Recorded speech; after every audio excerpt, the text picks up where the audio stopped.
Morning student, this is Nandita Singh from Lokmanya Tilak School. I am going to explain you chapter 9 of history. The chapter name is regional cultures.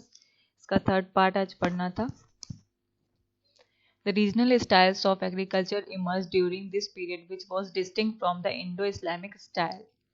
इस समय क्या हुआ कि architecture के रूप में बहुत सारी चीज़ों का डेवलपमेंट हुआ. इंडो इस्लामिक स्टाइल से अलग और भी कई सारी स्टाइल्स का यूज किया गया आर्किटेक्चर में. कई सारी बिल्डिंग्स को बनाने में महत्वपूर्ण भूमिका निभाई गई. It often displayed strong local tradition and produce the most elegant structures. It often displayed strong local tradition, और जो भी उस समय परंपराएं स्थापित थी, जो भी परंपराएं चल रही थी, उनसे रिलेटेड बहुत सारी आर्किटेक्चर का निर्माण किया गया. And produce the most elegant structures, और बहुत ही ब्यूटीफुल स्ट्रक्चर्स को बनाया गया. But in places where these traditions were not so pronounced, the building constructed for regional states were less distinctive.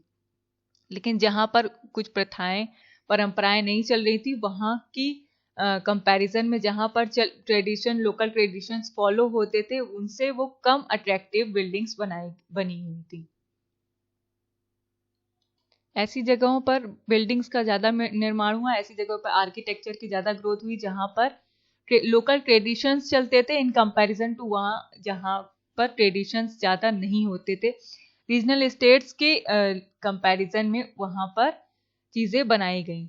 However, in some cases, the regional style of architecture was absolutely independent of both the local as well as Indo-Islamic style. इसलिए जो architecture था वो local tradition उसके साथ साथ Indo Islamic style के साथ को फॉलो करता था, उसके साथ आर्किटेक्चर का डेवलपमेंट होता था.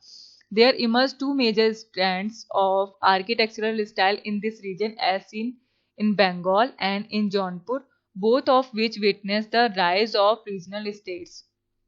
आर्किटेक्चरल स्टाइल का जो उदाहरण देखने को मिलता है वो हमें बंगाल और जौनपुर में देखने को मिलता है. Both of which witness the rise of the regional state, जो कि रीजनल स्टेट्स को एक राइज देता है, उदय देता है उनकी ग्रोथ के लिए. यहाँ पर फर्स्ट है Bengal. The establishment of Muslim rule in Bengal led to the development of an independent agricultural style. Muslim rule यानी कि मुस्लिम शासन का जो एस्टेब्लिशमेंट हुआ, विकास हुआ बंगाल में, उसकी वजह से बहुत सारी आर्किटेक्चरल स्टाइल को डेवलपमेंट करने का अवसर मिला, विकास करने का अवसर मिला. This style developed at the beginning of the 14th century and lasted for a period of nearly 250 years. इसकी जो शुरुआत हुई वो 14th century से हुई और फिर ये 250 साल तक चलती रही. The Bengal style spread in all parts of the region, but most of the prominent buildings were located within the boundary of the Malad district. Bengali style जो यूज की जा रही थी आर्किटेक्चर में, वो पूरे रीजन तक फैलती चली गई, but most of the prominent building were located with in the boundary of Malad district. Malad district में की बाउंड्री के एरियाज में ज्यादा बिल्डिंग्स का निर्माण किया गया. Here lie the remains of the two principal cities. यहाँ पर दो प्रिंसिपल सिटीज के बारे में बताया जा रहा है, Gaur and Pandua, which in turn enjoyed the status of the capital seat of the regional ruling power. जो कि which in turn enjoyed the status of the capital seat of the regional ruling power. जहाँ पर regional ruling power के state पर उसको as a capital की place दी गई. Between the 15th and 19th century, a number of temples were built with a distinct Bengali style. 15 से 19th century के बीच में बहुत सारी बंगाली स्टाइल में टेम्पल्स भी बनाए गए. We find temples having a double roofed or four roofed structure, a distinctive features of temples in Bengal. हमें यहाँ पर ऐसे मंदिर मिलते हैं जो कि डबल रूफ में है या फोर रूफ में स्ट्रक्चर में है, और वो एक अलग अलग तरीके की डिफरेंट स्टाइल्स का यूज किया गया है टेम्पल्स मेकिंग में बंगाल फीचर के साथ. Jaunpur, the Sharki kingdom of Jaunpur was founded by Malik Sarwar, a noble of Firuz Shah Tughlaq in 1394. Sharki kingdom of Jaunpur was founded by, जो जौनपुर का शर्की किंगडम था, शर्की राज था, वो मलिक सरवर ने के द्वारा लाया गया था, a noble of Firoz Shah Tughlaq, जो कि फिरोज शाह तुगलक के सामंत थे। इन्होंने 1394 में इसको प्रयोग में लाया था। The Sharki architecture of Jaunpur had a strong influence on the Tughlaq style. Sharki architecture जो कि जौनपुर में जिसका प्रयोग किया गया था वो तुगलक स्टाइल में किया गया था। The most striking feature of Jaunpur style of architecture is the design of the facet of the mosque. जितनी भी मस्जिदों का निर्माण किया गया वो भी जौनपुर स्टाइल में तुगलक स्टाइल का प्रयोग किया गया, जो भी वो अपने अकॉर्डिंग वहां पर आर्किटेक्चर का निर्माण करते थे, अपने अकॉर्डिंग डिजाइन का यूज करते थे मस्जिदों में। The best example can be seen इन अटाला मस्जिद built in 1480 and the जामे मस्जिद। और इसके एग्जाम्पल्स जो देखने मिलते हैं जो तुगलक स्टाइल के रूप में जितने भी मॉस्क्यूज बने हैं उनमें है अटाला मस्जिद और Jami Masjid. Central India, in central India the Malwa region saw the development of a distinctive style of architecture. Architecture के क्षेत्र में एक बहुत अलग अलग स्टाइल देखने को मिली मालवा रीजन में। Dhar, Mandu and Chanderi were the centres of this style. ये सारे जो एरियाज बताए जा रहे हैं ये इस स्टाइल के सेंटर्स है जहां पर ज्यादा आर्किटेक्चर का निर्माण हुआ है, ज्यादा बिल्डिंग्स बनाई गई। The main buildings includes mosques, tombs and palaces. इनमें मस्जिदें हैं, मकबरे हैं और महल हैं। The features of this style include battered wall, fringed arc and the arc beam combination, some of which were influenced by Tughlaq architecture. बहुत सारी यहाँ की जो स्टाइल है वो तुगलक आर्किटेक्चर से इन्फ्लुएंस हुई है, उससे प्रभावित होकर के यहाँ पर बनाई गई है। यहाँ पर बैटर्ड वॉल बनाई गई है, कुछ आर्क बनाए गए। Arc means half circle shape में चीजें बनाई गई। यहाँ पर बिल्डिंग्स में उन स्टाइल का यूज किया गया है। The most important innovation of the Malwa style was the technique by which the two separate structural system of the arc and the lintel have been combined। जो most important innovation हुआ है Malwa style का, वहां पर उस technique का use किया गया है जिसमें दो सेपरेट स्ट्रक्चरल सिस्टम को आर्क के साथ अलग अलग दो स्टाइल्स को आपस में ज्वाइन करके उसका प्रयोग किया गया है। मतलब एक बिल्डिंग को बनाने में दो स्टाइल्स को आपस में कंबाइन किया गया है। Another notable feature of the Malwa building is the construction of stately flights of steps of considerable length leading to their entrances। वहां पर मालवा बिल्डिंग्स में ऐसा कंस्ट्रक्शन किया गया है कि उनको notable feature of the Malwa buildings क्या है कि वहां पर जो कंस्ट्रक्शन किया गया है वो स्टेप्स में किया गया है, उनकी लेंथ के अकॉर्डिंग किया गया है, मतलब उनकी लेंथ प्रॉपर वे में रखी गई। This became necessary due to the use of unusually high plinths on which most of the important buildings were raised. तो यहाँ पर प्लिंथ का मतलब है स्तंभ। तो यहाँ पर लंबाई को ध्यान में रख करके जितनी भी बिल्डिंग्स बनाई गई हैं वो लंबी लंबी बनाई गई क्योंकि इसमें स्तंभों का प्रयोग किया गया है बिल्डिंग को और इम्पोर्टेंट और अट्रैक्टिव बनाने के लिए। अदर रीजन्स, और कौन कौन से रीजन में आर्किटेक्चर का निर्माण हुआ है? Similarly in Deccan, Bidar, Vijayanagar and Gujarat we find the development of ingenious style of architecture. और इन सारे एरियाज में भी आर्किटेक्चर का निर्माण हुआ है, विकास हुआ। They displayed the fusion of Islamic, Indian and Persian style of architecture. यहाँ पर अलग अलग स्टाइल का यूज किया गया, इस्लामिक का भी किया गया, इंडियन का भी किया गया, पर्शियन स्टाइल का भी यूज किया गया। The Vijayanagar style of architecture is found throughout the south India. Vijayanagar style का यूज आर्किटेक्चर में हुआ है वो साउथ इंडिया में पाई जाती। But the finest and most characteristic group of building is to be seen in the city of Vijayanagar itself. लेकिन बहुत अच्छी क्वालिटी के जो आर्किटेक्चर, बहुत अच्छी बिल्डिंग्स जो देखने को मिलती है वो हमें विजयनगर में देखने को मिलती है। The use of monolithic multiple piers and the use of pillars for architectural as well as decorative purpose is a unique feature of Vijayanagar style of architecture.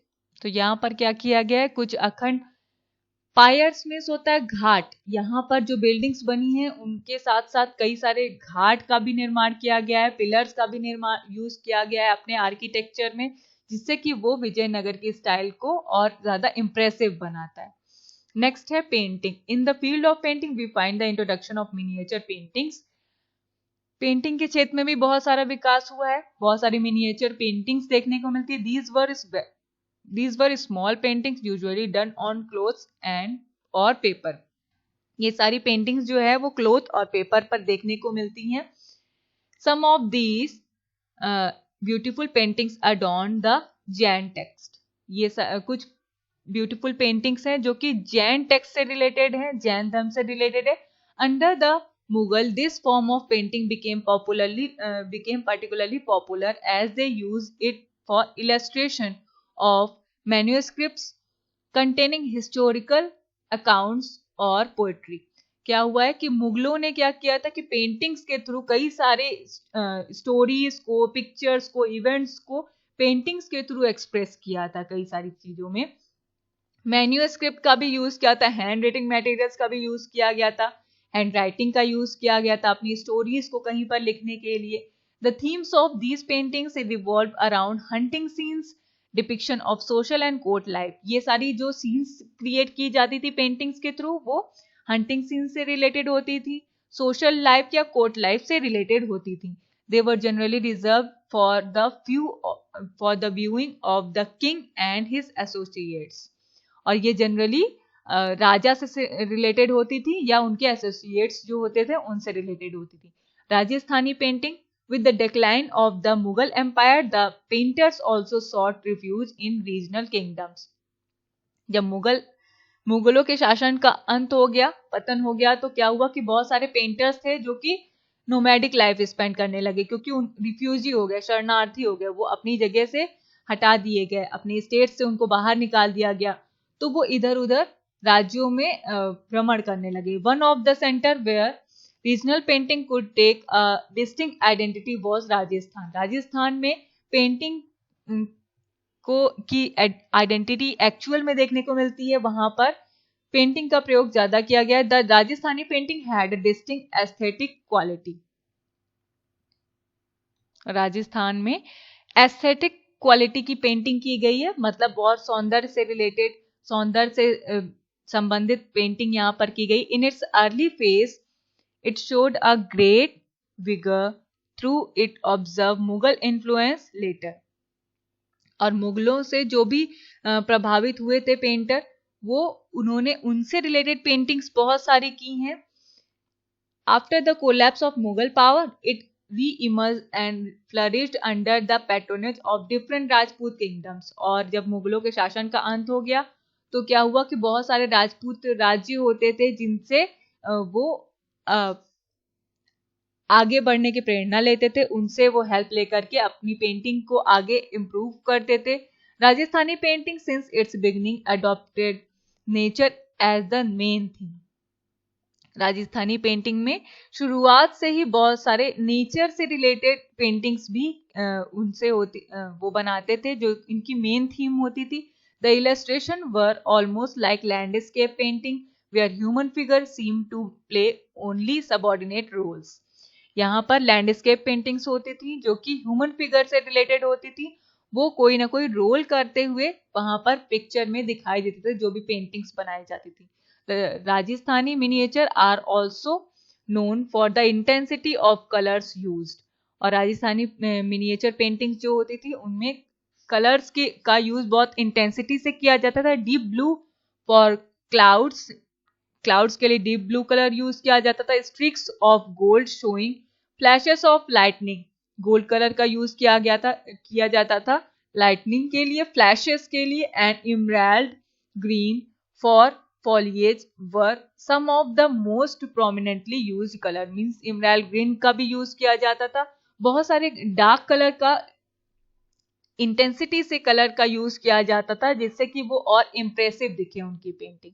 Other region apart from these region Pahari and Deccani also emerged as important states of painting. यहाँ पर ये दो states भी हैं जो painting के लिए famous है, द पहाड़ी और Kangra school of painting brought a new spirit into the miniatures. ये भी हैं जो कि जहां पर मिनिएचर पेंटिंग्स का ज्यादा प्रयोग किया गया. The source of inspiration came from Vaishnav tradition. और यहाँ पर सोर्स ऑफ इंस्पिरेशन किससे प्रभावित होकर के पेंटिंग की गई है? यहाँ पर वैष्णविक ट्रेडिशन से. इट इज, ट्रेडिशन मीन्स होता है परंपरा.